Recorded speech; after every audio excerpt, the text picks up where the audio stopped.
We are tired of empty promises, said Prime Minister Dr. Timothy Harris as he addressed the 74th session of the United Nations General Assembly in New York.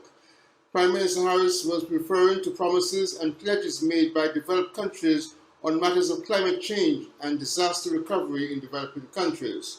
Consistent with CARICOM's position, Prime Minister Harris reminded developed countries of the harm of the Earth's climate that they have created and the obligations to which they must commit. Let us be absolutely clear. Climate change is a product of developed nations' push for economic growth and industrialization. For far too long, and with far-reaching consequences, rich countries have been allowed to emit greenhouse gases unimpeded.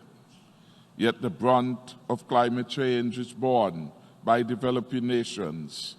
Small states such as St. Kitts and Nevis find themselves on the front line of a war they did not start and we do not want. This is unfair and unjust. People in developing countries will feel the impact first and worst because of vulnerable geography and lesser ability to cope with damage from severe weather and rising sea levels. So we need and are owed support, solidarity, and greater assistance.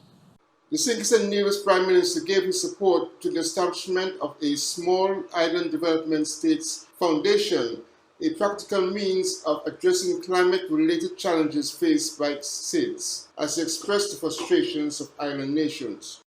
We are tired of those who posture as champions of our cause, but substantially are promoters of their own conceit.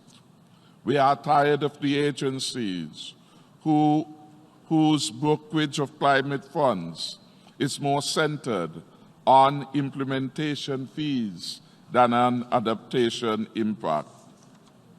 Rebuilding needs to start as soon as the disasters have passed, and we require a quicker process which is sensitive to recovery. We are tired, Mr. President, of empty promises. Now is the time for us to take hold of our own destiny. We are almost out of time, short on options and lost for patience.